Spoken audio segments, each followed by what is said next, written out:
Hash and circle up. Welcome to On, the Hash House Harrier podcast for interviews, history, and stories. I'm your host, Ra. Today, we're back on the East Coast with somebody who's been on the podcast before. So we're going to catch up on what's been happening with Scuba Deuce. Okay. Nice. And maybe some people don't know you or don't remember you or didn't listen to the first podcast. Let's get your quick background. When, where, and how did you get to your first hash? I started hashing randomly while I was on deployment in Italy, in Sigonella. And it was a few years till I actually became a regular hasher and figured out what it was. I generally say 2015 was when I first started hashing regularly here in Southern Maryland, where I am now. In the meantime, I've done a ton of travel hashing. I was the RA at Aloha for a while, and I think I'm up to 6 foreign countries and 30 something states. Yep. All right. Let's get your hash name too. Scuba Deuce. Scuba Deuce. You want the story? Yeah. Man, I did this last time. You didn't make Hazakashi tell the story every time. All right. I started my professional life as a Navy diver. I was stationed out in Pearl Harbor at the time. We were doing some underwater work right near the harbor. We were basically diving all day, every day, back to back to back. And when you do that kind of diving, even though the water's 78 degrees, it still gets cold down there. And so we were wearing dry suits and doing the thing. And I had an ill-advised takeout lunch. And as I was coming back up after being underwater for 4 hours, that lunch decided it was time to evacuate my body. So I knew I was going to have to go right back in and dive again the next day. And I didn't want to spend the whole night cleaning out a dry suit. So I peeled off the dry suit at about 60 feet and fed the fish. And then I had the next 2 hours of decompression time to figure out how to get the dry suit back on and try and get the water out. And that's probably the coldest I've ever been diving in Hawaii when I finally got out of the water. Yeah. Did you put the dry suit on again in the water? Oh, yeah. Yeah. So I had a deco obligation, so I couldn't come up right to the surface. Otherwise, I would have just gone to the surface and done my thing. But I knew I was trapped under there for a while and I was going to be wallowing in my own excrement. So decided that was not the way I wanted to go. So yeah, I peeled off the dry suit, which of course immediately filled up with water and became about a 500-pound plastic bag. And then you get the next few hours to try and figure out how to go heads down and purge it out and try and get the water to slide out through the neck seal. And it's super fun. But See, that's why we tell this story again. That is it's so great. All right. Before we talk about the hash camp out that you organized about a year ago, a little more, let's talk about the other end of the Earth's atmosphere, from underwater to in the air. You also are a pilot. And Nash, the U.S. getting pounded by the hurricanes. Online in the hash forums, you mentioned, I can help. Does anybody need help? I'm getting in my plane and doing something. How did you help people after the hurricane? yeah, about 2 weeks before the hurricane hit, my parents closed on their retirement home, which is right near Pinehurst, North Carolina. So I had really just sheer dumb luck. I just planned to go down there and pick them up for the weekend. And so I flew down. We flew into a little airport right near there, picked them up right before the hurricane. It was like, oh, geez, we sure picked the right time to get out of town. And then, of course, there's watching the hurricane on the news and getting reports from the neighbors, and waited it out in Maryland with me. I think it was the Tuesday after the hurricane. I was like, okay, we'll go back home and let's see how it is. And it looks like our area is not that bad. And I'm flying down there already. We got room. Let's grab some supplies, whatever we need. And of course, there's a bunch of hashers in Asheville that I've known for a while, and I've hashed down there a fair amount. And so it was, hey, what do you need? What can I bring? I hear it's pretty bad. And they're like, oh yeah, we don't have any water. We don't have any electricity, blah, blah. I'm like, I'll be right there. I can fly you out if you need to. And this was all happening in the morning. And then I worked all day. I flew down there. It was about an hour and a half flight. Dropped my parents off. We did a quick run to the local Costco there, filled up the plane, and then it was just a little hop into Asheville Airport, which was pretty wild because flying in there was still so much water everywhere that on the approach in, it was like flying over Venice. So it's just water everywhere, and there's trees and telephone poles sticking up and houses that should not be beachfront property. So that was pretty bad. But there were a number of really good organizations, like Operation Airdrop was the one I worked with, who they'd already had 4 or 5 days or something to get start.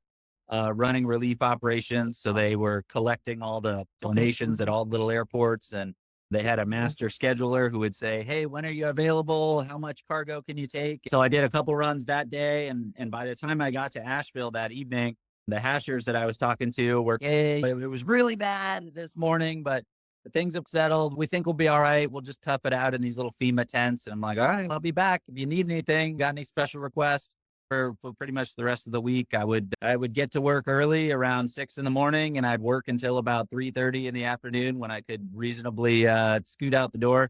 Got in the plane. It was about an hour and a half, 2 hours down there with whatever supplies I could take. I'd usually swap them out at the first airport, and they'd load me up with a 500-pound array of whatever they had and then fly it into Asheville. And most of the pilots doing the volunteer airlift stuff were their daytime VFR only, didn't want to fly at night, and I can't blame them for that. So I would come in the evening, be like, all right, I'm good until midnight, then I got to go home. So I'd do 3 or 4 runs and grab fuel and fly home, get home around 2 a.m. and sleep and get to work at 6 and do it again. That's what I did for about 4 or 5 days until one day I showed up there and they said, they were packing everything up and they said, all right, the National Guard and FEMA are here. They say that we're done and they're taking the airspace. So here we go. But yeah, it was wild. I don't know how much good we actually did, but it was something. And so something different. Yeah, that was pretty neat. Good on you doing all that.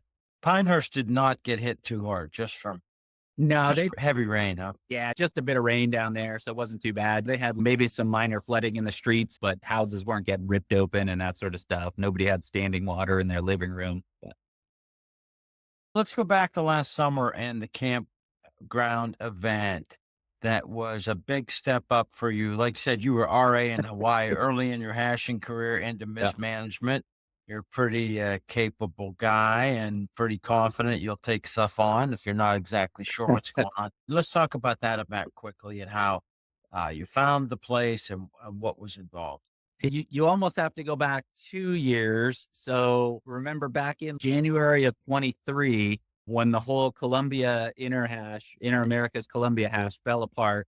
And it was, oh man, we're never getting our money back. This isn't happening. It's way too close to plan anything. And so I just on a lark said, hey, I've got this big property right on the water because I live on an old RV park. That's not really an RV park anymore. And I said, hey, I got all this land. Why don't you guys all come down here?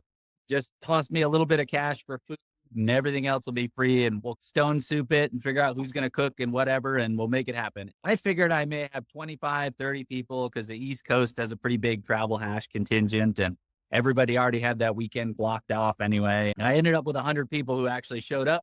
And of course, we'll do the Reader's Digest because I told the story last time. But literally, I was on my way to go pick people up from the airport who were coming early to help set up and that sort of stuff, had flown in from Texas.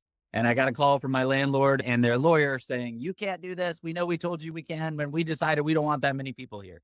So between the time I left my house to go to the airport, pick people up, and the time I made it back down to my house, we had located an alternate venue at this campground that was about 10 miles down the road. And there's, oh, you're last minute for a 100-person camp out, but yeah, you're lucky. We'll let you have this whole half of the campground. We'll figure it out. At no point did we discuss pricing because I was just in crisis mode. Let's just get a place and have people. And it turned out fine. It worked out well. And Sex Toy Story out of Nebraska, she, of course, convinced me. She went, this would be a pretty good venue for Nash hash. And I heard that the hash that was supposed to take it, they just backed out. You've got a year to plan it, but you pretty much, it's all done. You just do this again. Maybe we'll double the number of people, but it'll be easy. And I recovered from that weekend. And then she kept chipping away. And eventually I got in contact with the people who ran Nash hash in Alabama. And they're like, oh, if you would take it, that'd be so great. We got a little bit of seed money left over. We'll give you all of our playbook and let you know what worked, what didn't. And so by October of 23, it was like, all right, Nash hash is going to be in lovely Southern Maryland, the tourist destination that was on nobody's list. And so we sort of, people going only knew they were going to Maryland. They're like, I don't exactly know where I am. Yeah. Oh, Maryland, that's Baltimore, Washington, D.C. Yeah, we're nowhere near there. No, just, yeah. I tell people, you fly into D.C., just start driving south. When you hear the banjos, it's about an hour south of that. And the campground guy that you did find on the last minute, he liked what he saw that weekend, right? It was the only reason I knew that campground existed was because we had tried to use it for a hash campground about 5 years before. And we liked everything about it, except that it was owned by this older gentleman. And once we asked, all right, how do you feel about this? How do you feel about letting people go topless? How do you feel? He was instantly went from very accommodating to, oh, we don't do that here. You can't do that here. You got to find somewhere else. And it was like, okay, this is not the right place. And we had our other camp out somewhere else. In the meantime, that guy died, left the campground to his son and his daughter-in-law, and they were very happy to accommodate us. And the owner drove around in his golf cart, and we agreed. He said, I don't have time to kick everybody else out of the other side of the campground, so my seasonal renters will be over there. I'll let them know that it's a private party. They can't go on that side of the campground, whatever. And he's just try and keep the chaos down, and any nudity, let's keep that to after dark. And it's okay. And on the first evening, we had a big bonfire. People are dancing around with minimal clothing, that sort of thing. And he rolls up on his golf cart. And I'm like, oh, here we go. We're getting kicked out on Friday night. And he said, oh, that's great. I didn't know it was this kind of party. He had a great time. They were really eager to have us back after the interim consolation prize won. So we decided to do Nash Hash. I really had no idea how many people would want to come to Southern Maryland and all that. And we figured based on the logistics and doing it over Labor Day weekend, we could do Friday through Monday. And we sold out 200 Regos in less than a week. It was a matter of days and it was sold out. And I had a waiting list that was over 100 long. And so we opened it up. We looked at it. We did some math. I did have a whole committee of people. So I think at one point there were 12 people on the committee, which was great. And it was, hey, figure out who's bringing an RV, who's staying with each other, what kind of space we have. And we went out there with a tape measure to actually measure it all out and figure out what space we really did have. And we said, okay, we can open it up. And we ended up having 300 Regos. And I never got the wait list shorter than about 70 people. It was just this constant revolving door. We ended up having 300 hashers show up. There was supposed to be a pre-lube at the marina down the road because one of the hashers had her boat there. It was about done. They were going to have a pre-lube and stay at the marina there, launch her boat, and then a bunch of people were going to sail over on the boat. That was supposed to be Thursday night. And on the Tuesday before, the marina owner said, I don't want those people staying here. You can't do that. I know we told you you could, you can't. And I'm like, oh, I've heard this story before. So I called the main campground and I said, hey, can I have a couple people show up on Thursday? And it was, okay, that's fine. And so that was when the first domino kind of fell. And on Thursday, we ended up with about 50 people staying over on the first evening. I got up Friday and it was like, all right, you're here, you're labor. Let's get everything set up. And we officially opened at noon on Friday. And it was just a dead sprint for me the whole way because we went from a year out having a 12-person committee where everyone had a job and people were things. And then as you get closer and closer to the event, it was all, oh, my dog, my cat, I'm moving, my job, whatever. It ended up being about 6 of us left at the end that were on the Missman scheme. But we had a lot of people step up to do the day-to-day kind of operations during the weekend. And I think mostly it worked out. We pulled it off. The first camp out you did, you got a major stick. You lost the venue on the day of. You dealt with it. I don't know what kind of went through your mind. How do you deal with that as an organizer, just in your personal background? Maybe you handle it better than a lot of people, but what goes through your mind when I am screwed? We got to try to fix this, but Yeah. who knows if it's going to fix? Yeah. I spent about an hour on the phone with lawyers trying to figure out, hey, I got this email that says I can do this and I plan this. And how can I convince you? We've got insurance. I know all these people, all this stuff, and back and forth. And it was just, nope, you can't do it. We don't want the liability. We're rescinding it. And so then it was into, all right. And I think I'd even posted on the event page on Facebook, hey guys, nobody get in your car. Don't travel. I don't think it's happening anymore. And then, yeah, in the next hour and a half, something like that, I went to the airport, picked up the first people flown in and said, hey, yeah, you can stay at my house, but we may not be having a hash event this weekend. And yeah, in the next bit, I was able to get a hold of the campground and they said, oh, sure, we'd be happy to have you. And so then it was like, all right, let me post this message. All right, it's back on. Here's the new address. We're just shifting things a little bit. And away you go. At some level, you got to make it work and just figure out what you can do. But yeah, if we couldn't have found another campground, I think we were out of Schlitz there. Okay, let's talk about what order of magnitude issues change? When you go from, I think it's 25, but you get to 100, you pull it off. And when you get to 300, you're over the magic 150 number that everybody says is a community size, is an event size where almost every problem's manageable. What Right. happens when it gets bigger and you lose half your committee and volunteer organization, all that at the last second? How's that different? But luckily, most of the stuff was already planned and laying flat. It wasn't like it became 300 people overnight. Where we really suffered was just the physical labor to make it happen. So luckily, we had a lot of people step up. I got to give a shout out to Buck of Buffalo from down in Fayetteville, that he showed up on Friday morning bright and early and said, I got a pickup truck and nothing to do. What do you need? And I had him driving all over, pulling stuff in so that we had it all there. And the local hashers from the Smutty Crab hash really stepped up, and that was great. A lot of them stayed at home, and they would just show up in the morning around breakfast time and say, all right, what do you need? What can I do? And all right, we're out of this. We're out of this. I need you to go to Costco. Go grab this. And so it was triage, but mostly it was just a dead sprint the whole time, just to try and keep up with answering the mail, to make sure meals happened on time and trails happened on time and that sort of stuff. Yeah, luckily we had a good plan going in. So I would say the only real issue was the execution. And obviously going from 100 to 300, it's not just, okay, we'll multiply everything by 3. There's a synergistic effect there where the level of effort goes up non-linearly with the number. I think somewhere around 150 to 200 is probably the magic number that I think is going to be my biggest event organizing if I ever do this again. You seem to make it through. At what point in the weekend did all the things that were like, wow, this is tough and it's a lot of work, did you enjoy it? So Friday morning probably wasn't very fun. No, Friday was dead sprint, running around all day. We did get Friday dinner. We had it catered from a local barbecue place that just towed this barbecue truck up, and it was great. Unfortunately, dinner ended up a little bit late because of the barbecue, just the mass quantity of people, but it was really good food and it was great. And it was like, just take one thing off of my plate so I can focus on the other stuff and set up. And then we had the opening ceremonies where I had a little 12 gauge cannon that we fired off. That was cool because we did a little colonial American theme. So that was fun. And we pretty much went right from there into the full moon trail, which I just love hashing at night, especially through the Shiggy. I think it's a fun dynamic. That was really good.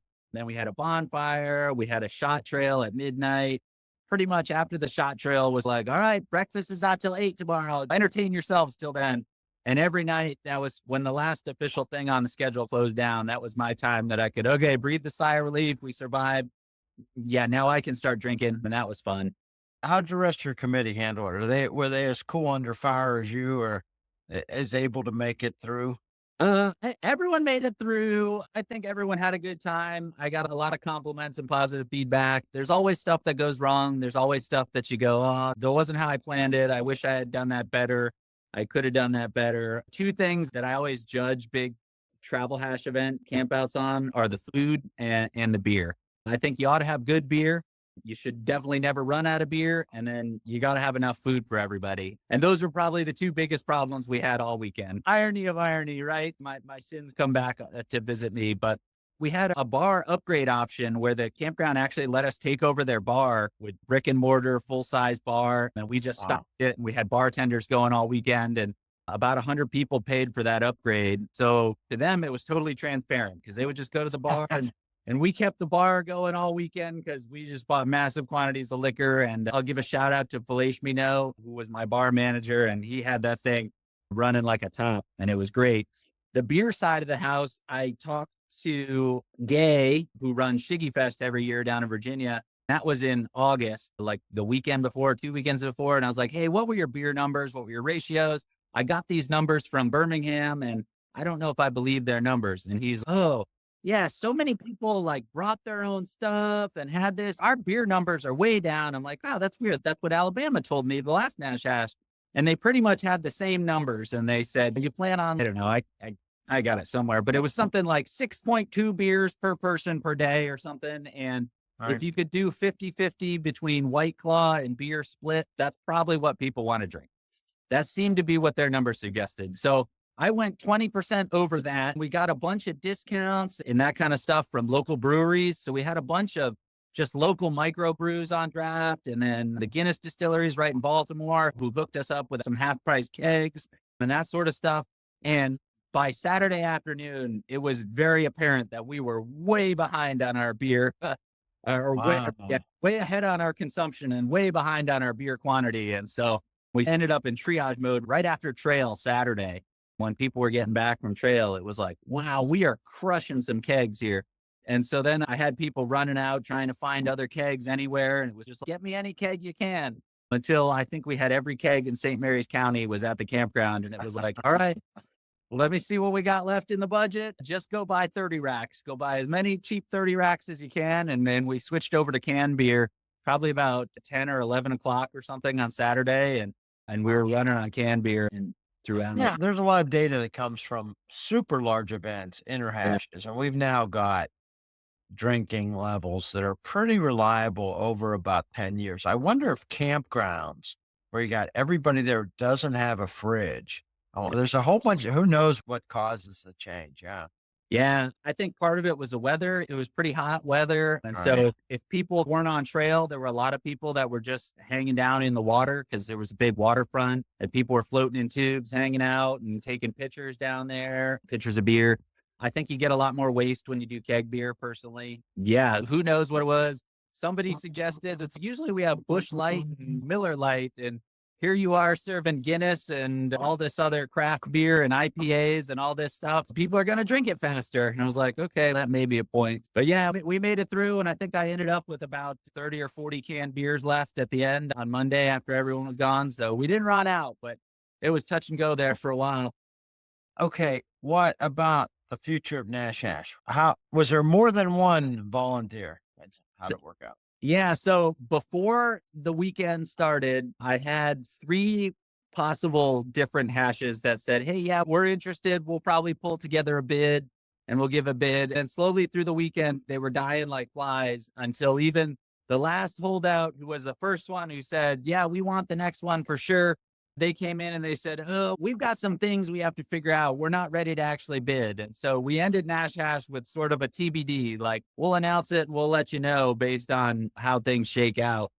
And it took about a week and a half, something like that, before the kind of lead bidder, who was the first one who had expressed interest in running it in 26, came back and said, okay, we found a venue. We locked it in. We think we can make this happen. We got to change the weekend. We're going to move it back to June, but here's what it's going to be. And I went, okay, cool. And I did one more round of, hey, anyone else interested? Anyone want to? Nope. Okay, you got it. So Sin City in Cincinnati is going to be the lead kennel, and they're taking it over there. And we're moving back to the Midwest the weekend of Juneteenth, 2026. Excellent. Yep. Some of the people I talked to that were there, they thought it was going somewhere else. So I can, even just last weekend, they didn't remember that Sin City got it. They thought one of the other guys got it. Yeah. Okay. So now I'm glad we did this. I was ready to tell people it was going to another state.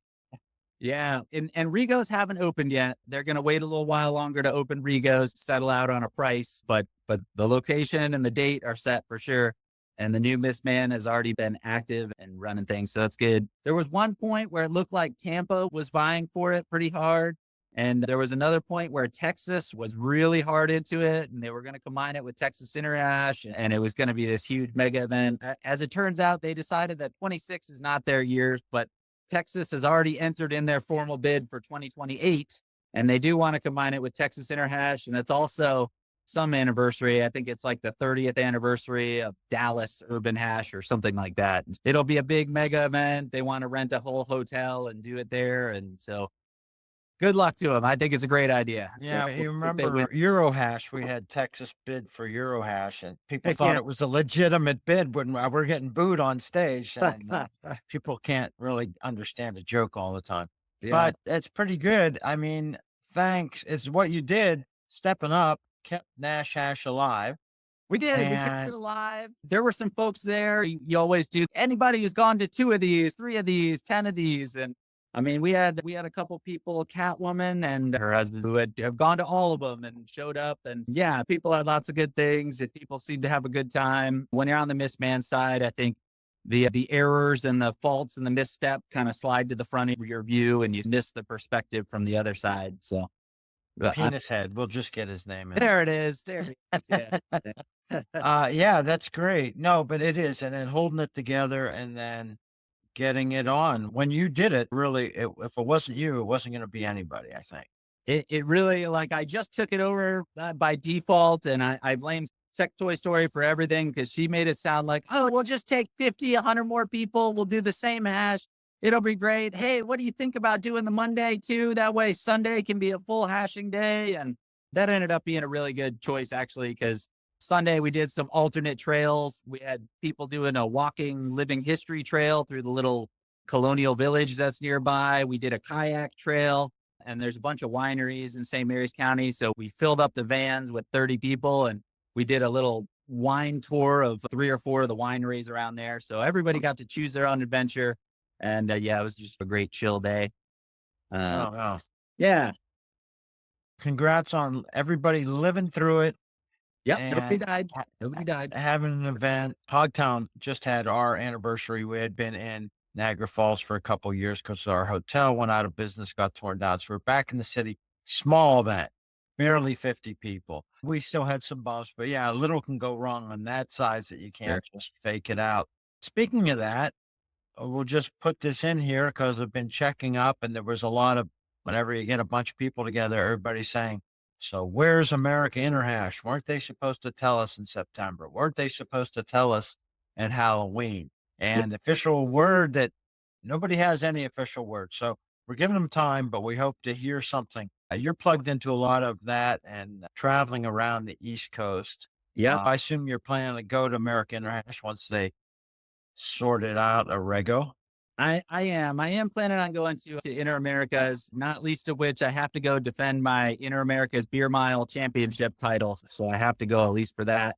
I've held it since 2019, maybe the longest in history. I don't know. No big deal. I've been keenly aware of that and reaching out to the hashers down there in NOLA. And you don't want to speak out of turn, but also run, drink, drama is what the hash does. Unfortunately, that event has leaned into the drama a bit hard, I think. There's not a lot of local support for it at the moment. The current GM got himself into a bit of controversy posting on the hash event for the New Orleans Red Dress hash, posted some kind of objectionable material that got a lot of people upset. And then rather than just delete it and remove it, he leaned into it extra hard and really alienated himself to a lot of the local hashers who said, hey, yeah, we're here to help. We'd love to host this event. And ever since that, it's been a lot more of, we're not helping until you step down. And so he's leaned in and said, okay, I'll do it myself, which let me tell you, that's a bad idea. Don't do that. You need some help and support. Yeah. Halloween was supposed to be the date that Regos went live, and they have a website that's basically just a placeholder now. It's anybody's guess as to when it happens and how it goes down. Yeah. I think it'll still happen. I think it's still going to go, but I think similar to what happened with New Zealand for World Interhash last year, I think it's the same sort of thing where there's going to be a regime change and something of a coup d'etat, and then the local hashes will all come together and save the event. It just may be a little bit longer till you get to Rego than when you wanted to. Yeah. Let's finish up talking about the beer mile. We moved to a Malort mile. So 4 little shots of Malort, not the drinking level, but it's a popular drink to make people drink. So the beer miles that you've done are an exact mile. How many have they been? And who was your closest competition since then? I don't even know how many beer miles I've done anymore. I've lost count. The first one I did was a terrible idea, but it was enough that I looked at it and I went, okay, this is an event that's actually winnable. And this is something that if you're prepared for it, you know what to expect. This could actually be fun. I think my fastest time is just over 8 minutes. It's 8:15, something like that. Not super fast. Definitely the running is the easier part. The chugging is the harder part for me. But I don't know. It's just a fun event.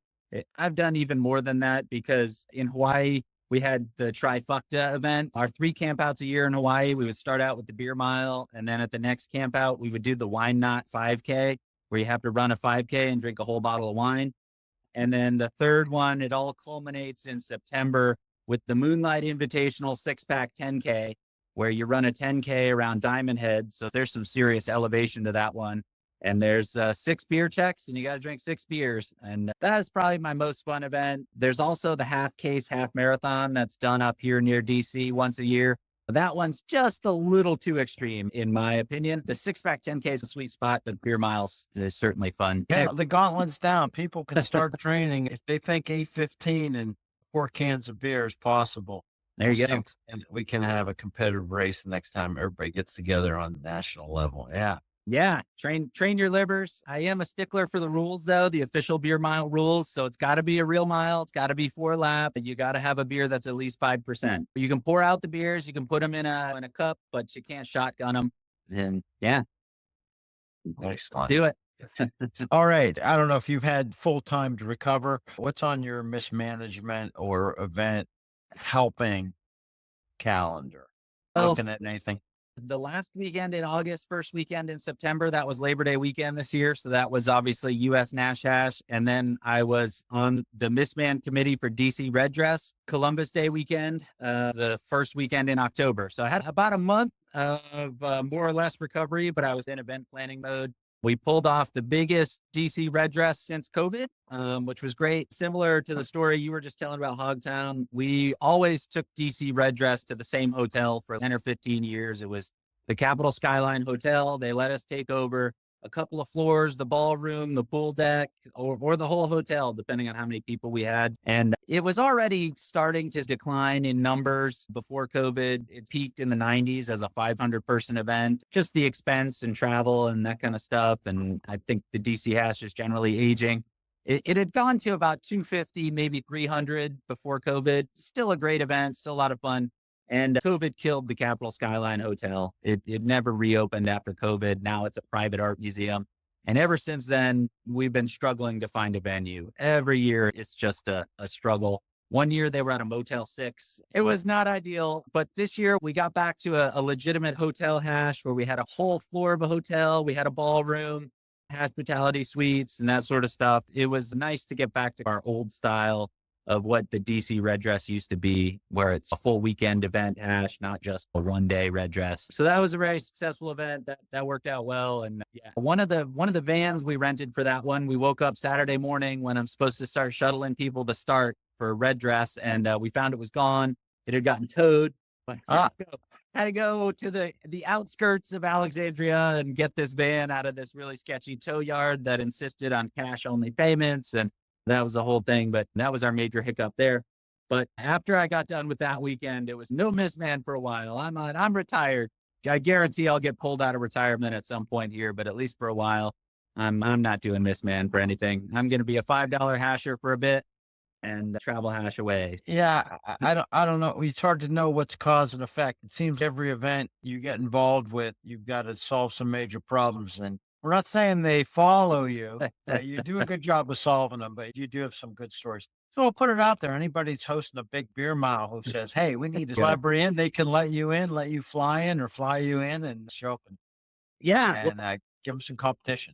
Yeah, my goal was always to fly myself to a hash. I wanted to get an airplane, fly myself to a hash weekend. And I did that Oktoberfest 2023. I don't remember if I told this story last time, but I flew in, I filled the plane with a bunch of hashers from Annapolis because it was like a 10-hour drive down there or like a 3-hour flight. So we flew down, we're on our own schedule. It was right there. We show up at this tiny little airport outside Helen, Georgia, which is the middle of nowhere.